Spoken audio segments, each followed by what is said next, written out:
1 minute ago, the ground beneath a Sicilian neighborhood began tearing itself apart. Streets that had stood for generations split open like paper. 500 people are now fleeing their homes. This is not an earthquake. This is something far more insidious. What happens when an entire hillside decides to move? What happens when a once-in-a-century storm meets terrain already fractured and bleeding? And what happens when the scientists watching realize this may only be the beginning? It was supposed to be an ordinary Sunday in the Santa Croce neighborhood of Niscemi, a hilltop town of nearly 25,000 residents in the province of Caltanissetta. Families were preparing lunch. Children played in narrow streets lined with aging stone buildings. The smell of sauce drifted through open windows. Then came the sound. A low rumble rose from beneath the pavement. Not thunder, not traffic, something deeper and more primal. Residents described it as the earth groaning, as if the hill itself were waking from centuries of sleep. Within minutes, cracks began appearing in the asphalt, thin lines at first, then widening gashes stretching across roadways like wounds. Walls trembled. The ground beneath their feet was no longer solid. But this was only the first warning. The realization came suddenly. The land was sliding, not collapsing straight down as in an earthquake, but moving horizontally, creeping toward the Beneficio stream with relentless momentum. Entire sections of road buckled and dropped. Garden walls split at their foundations. The process had begun, and nothing could stop it. Civil protection authorities made the call within minutes. Evacuate immediately. 500 residents were ordered to abandon their homes, many with only the clothes on their backs and whatever they could carry in their arms. Imagine the scale of that exodus. 500 people streaming down hillside paths, looking back at homes that might never be safe again. Elderly couples supported by neighbors, parents clutching frightened children, pets carried in arms or led on leashes through the chaos. The mayor's Facebook Live statement spread rapidly through the region. His voice carried the weight of what officials called a dramatic situation, one that defied easy solutions or quick fixes. Emergency services converged on the scene. Firefighters, municipal technicians, law enforcement, and regional civil protection personnel all arrived to confront a disaster that was still unfolding. And the evidence was everywhere. Smartphone videos captured by residents show the catastrophe in terrifying detail. Asphalt splitting and dropping away into sudden voids. Retaining walls collapsing in clouds of dust. The continuous deep rumble of thousands of tons of earth in slow, grinding motion. One resident's footage shows a crack racing across a courtyard in real time, opening a gap wide enough to swallow a foot. The videos spread across Italian social media with comments describing scenes from a disaster movie. But this was no fiction. What came next shocked even the scientists. This landslide on January 25th was not an isolated event. Just 9 days earlier, on January 16th, another massive slide had struck the same region. The scale of that initial failure had staggered geologists. The sliding front stretched across 1.6 kilometers, roughly the length of 16 soccer fields laid end to end. The total affected area covered approximately 1 square kilometer. Satellite monitoring from the European Space Agency's Sentinel-1 system revealed the full extent of ground displacement. Massive scarps had formed where the terrain had sheared and dropped, some showing vertical displacement equivalent to the height of a 2-story building. Scientists from Italy's ISPRA, the Superior Institute for Environmental Protection and Research, immediately deployed monitoring equipment. Their instruments would record what came next. The first landslide had torn through critical infrastructure. Provincial Road 12, a major artery connecting Niscemi to surrounding communities, was destroyed.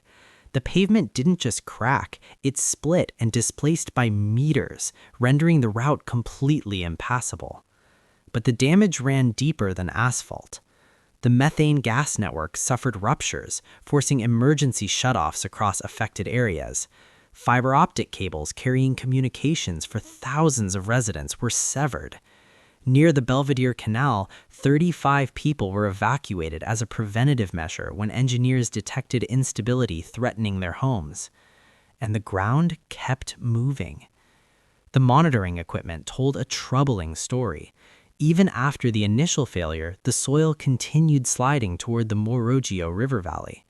Day after day, the instruments recorded centimeters of displacement.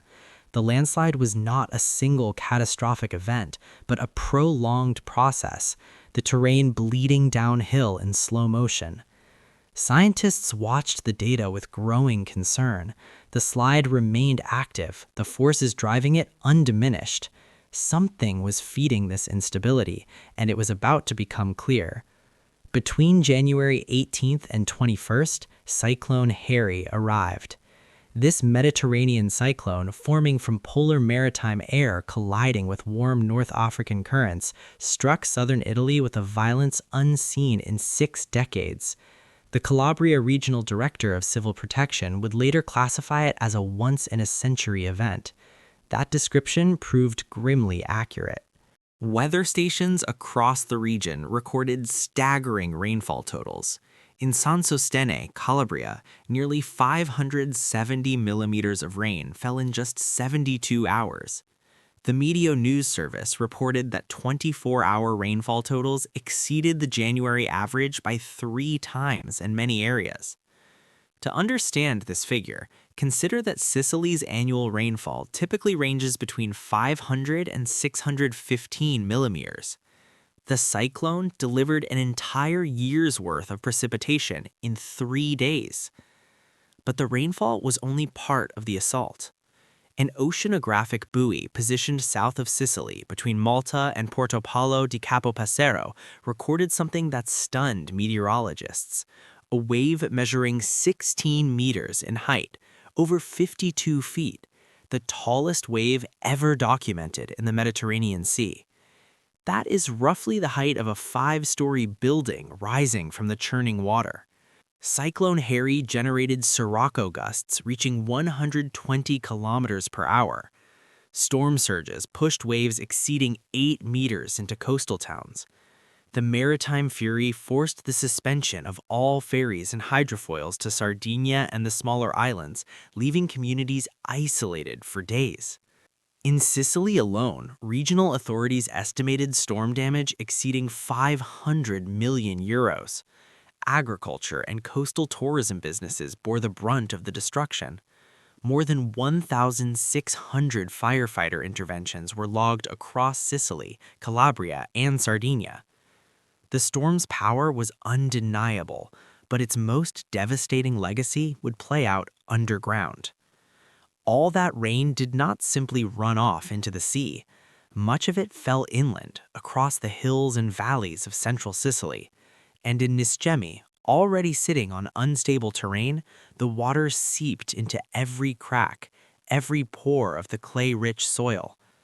The Italian concept of soil saturation has a technical definition, but here it meant something simple and terrifying. The terrain could absorb no more water. Every additional drop had nowhere to go but across the surface or through existing fractures. The hillsides became waterlogged masses, heavy with moisture, losing the internal friction that had held them in place. The ISPRA reports on hydrogeological instability note that 94% of Italian municipalities face risk from landslides, floods, or coastal erosion. In areas with high and very high landslide hazard, nearly 1.3 million people live. Niscemi sits squarely within this vulnerable zone. The terrain beneath the town had become a ticking bomb, and then it detonated. The January 25th landslide struck with the weight of all that accumulated water driving it forward. The already weakened slopes gave way. The same monitoring systems that had tracked the slow creep of the January 16th slide now recorded a dramatic acceleration. Niscemi is approaching total isolation. Provincial Road 10, connecting the town to surrounding areas, was closed by the latest landslide. Provincial Road 12 had already been destroyed by the January 16th event. Only Provincial Road 11 remains open, a single lifeline connecting 25,000 residents to the outside world. Consider the implications of that vulnerability. Emergency vehicles, food deliveries, medical supplies, everything the town needs must now travel on one road. If that road fails, whether from continued ground movement, flooding, or simply the strain of increased traffic, Niscemi will be cut off entirely. The consequences of total isolation would cascade rapidly. Hospitals unable to receive supplies, markets running empty, families separated from relatives in other towns, emergency response times stretching from minutes to hours or becoming impossible altogether. Civil protection officials are acutely aware of this risk.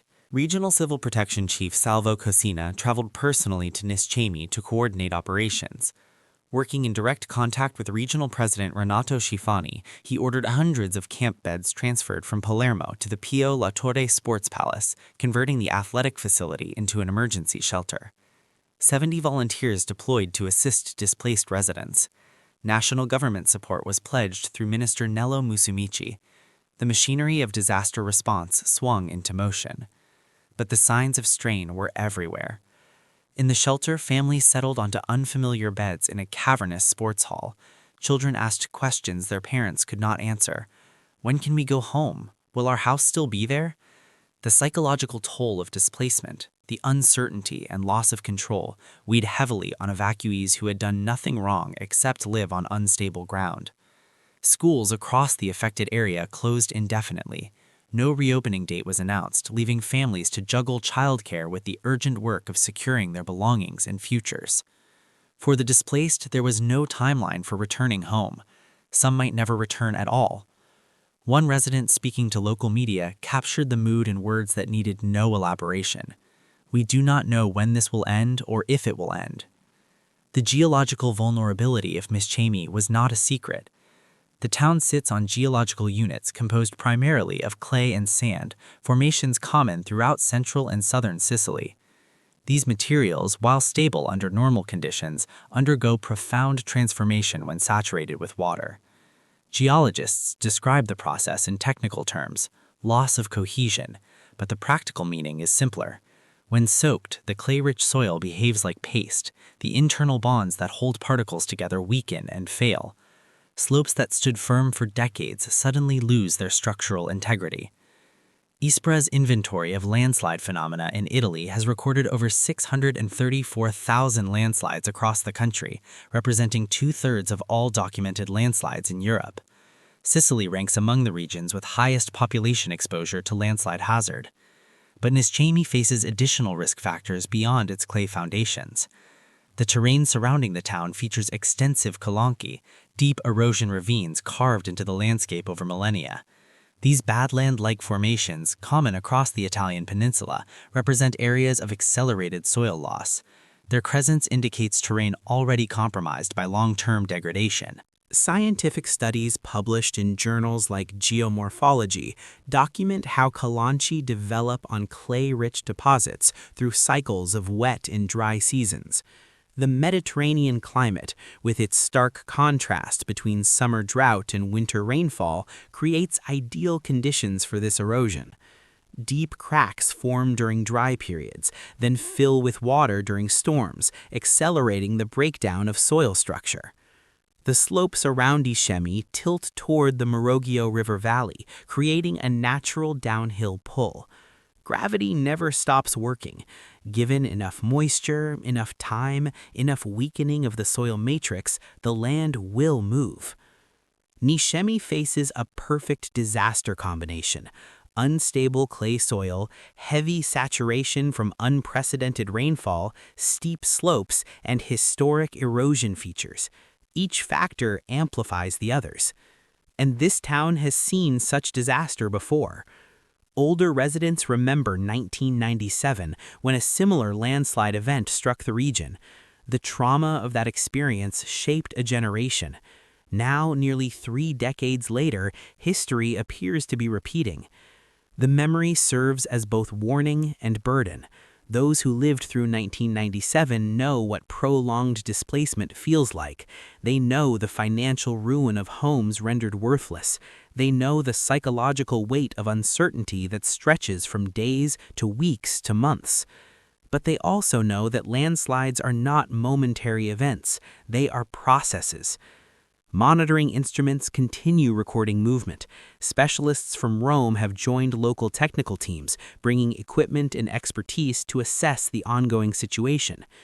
The question they are working to answer carries profound implications for the town's future. Are the January 16th and January 25th landslides connected? Two possibilities exist, and neither offers comfort. If the slides are separate failures, triggered independently by extreme rainfall, then Niscemi faces a landscape riddled with unstable zones, any of which might give way next. The town would be sitting on multiple hidden threats. But if the two events represent the expansion of a single massive system, the implications may be worse. That would suggest an interconnected failure plane spreading beneath the surface, a wound in the earth that is growing rather than healing. Scientists are gathering data, running models, comparing ground movement patterns. The answers will take time to emerge. Meanwhile, the situation remains unresolved. Families wait in shelters, roads stay closed, schools remain dark. A community of 25,000 lives in limbo, dependent on a single road, watching the sky for more rain, listening for sounds from beneath the ground. The evidence gathered by ISPRA, the European Space Agency, the regional civil protection services, and the scientists monitoring Niscemi slopes all points to the same conclusion. This terrain is unstable. The forces that caused 2 major landslides in 9 days have not disappeared. The clay beneath Niscemi's streets still holds the moisture of a once-in-a-century storm. What remains unknown is whether the worst has passed or whether it is still to come. Can a town built on sliding ground ever be truly safe? Can infrastructure destroyed by forces beyond human control ever be fully restored? And as Mediterranean storms grow more intense and more frequent, how many other communities across Italy's vulnerable landscape face the same creeping threat? The hillsides of Niscemi are still moving, the scientific instruments are still recording, and 500 displaced residents are still waiting to learn whether they will ever go home.